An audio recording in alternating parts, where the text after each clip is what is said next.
السلام عليكم ورحمة الله تعالى وبركاته، مرحبا بكم معايا فيديو جديد إن شاء الله. كنتمنى أنكم تشتركوا معايا في القناة إلا كنتوا كتشاهدوا قناتي أول مرة، ومرحبا بالجميع. اليوم غنقترح عليكم هذه التحلية الرائعة اللي سهلة بزاف في التحضير، المكونات ديالها بسيطة والمذاق ديالها رائع.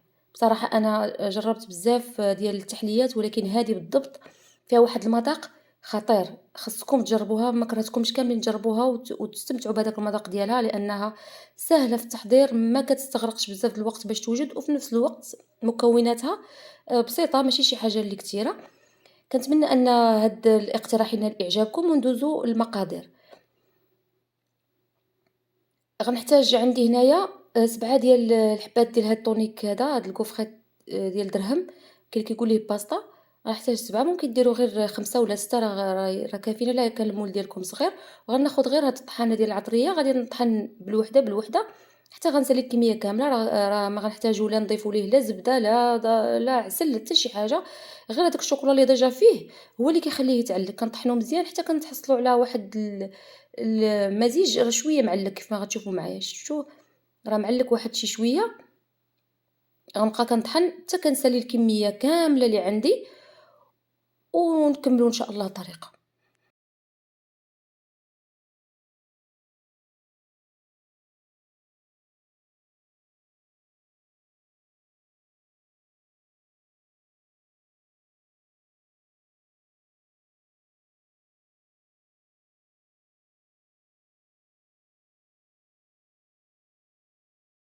صافي ملي كملت الكمية كاملة طحنتهم، درتهم في المول نيشان بحال هكا.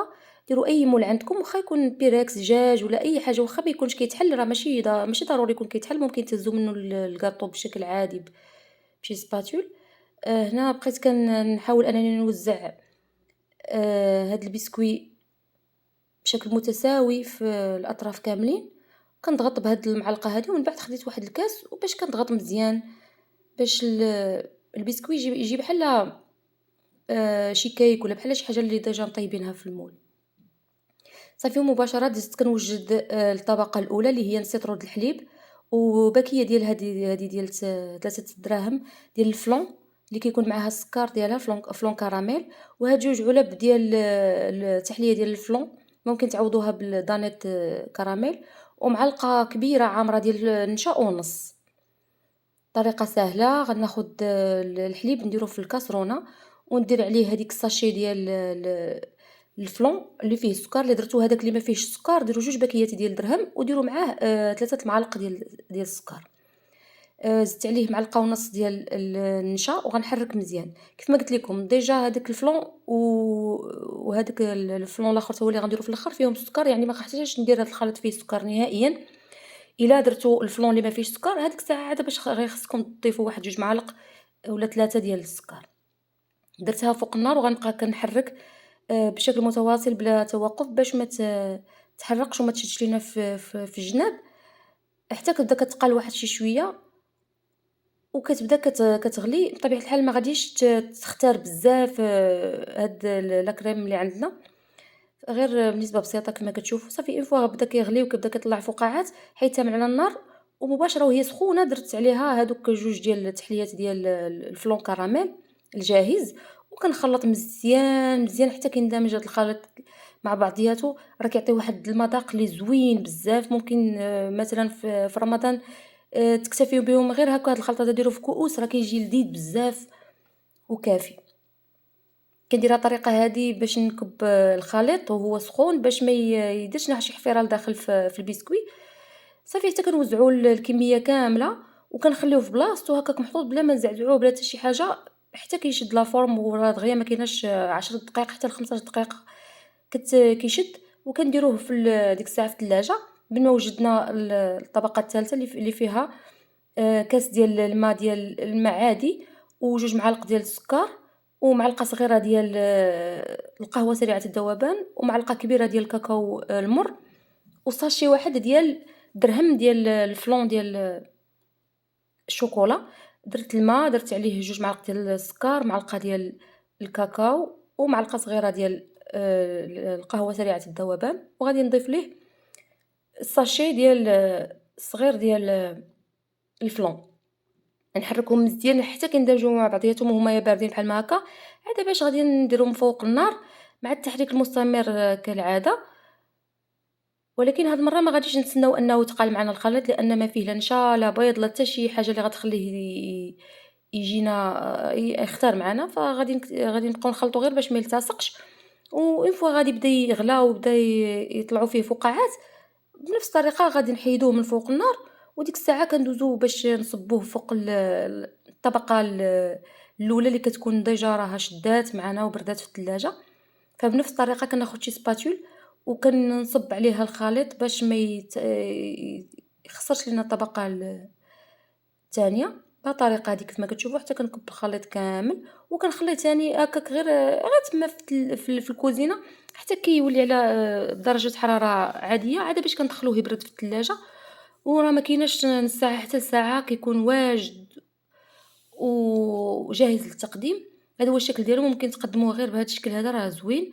انا كان عندي واحد شويه ديال صوص كراميل ديجا كان عندي في الثلاجه، كنت درت منه واحد التحليه فخلطته مزيان.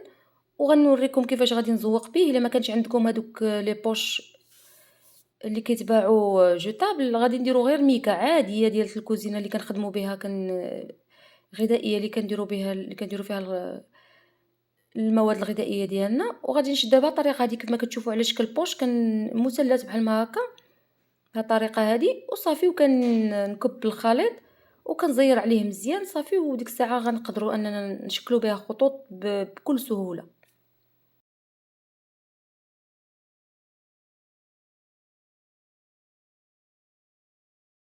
كيف ما قلت لكم انا غير حيت توفرت عندي هاد لاصوص في الثلاجه قلت نخدمها قبل ما تخسر وصافي. راه ممكن انكم تغربلوا فوقها غير الكاكاو المر، ممكن ديروا خطيطات ديال الشكلاط ابيض، ممكن تخليوها غير هكاك، ممكن السكر كلاصي حتى هو تغربلوا فوقها. اي حاجه راه كتبقى غير تزيين وصافي. اما المذاق راه ديجا هي المذاق ديالها زوين، ما محتاج حتى شي حاجه. صافي الكميه اللي بقات غادي نعاود نرجعها للثلاجه حتى نحتاجها مره اخرى ان شاء الله في شي اقتراح اخر. صافي كان هذا هو الشكل ديالها. كنتمنى انها تكون نالت الاعجاب ديالكم. كيف ما قلت لكم كتستحق انكم تجربوها وكتنفع بزاف في شهر رمضان. اولا لانها اقتصاديه وسهله سريعه دغيا كتوجد، ما كتحتاجش مراحل كثيره ولا اننا نديروها تبات في الثلاجه ولا شي حاجه، دغيا كتوجد معنا. وفي نفس الوقت المذاق ديالها رائع بزاف. هذاك المزيج ديال داك البسكويت ديجا هو بنين مع الكراميل مع القهوه كيعطيو واحد التناغم زوين مع بعضياتهم، كيجيو ولدادين مع بعضياتهم. الطرف الاول كيف ما كتشوفوا راه غبر مشى دغيا تبارك الله داوه. وانا غادي نوريكم كيفاش كتكون ملي قطعتها.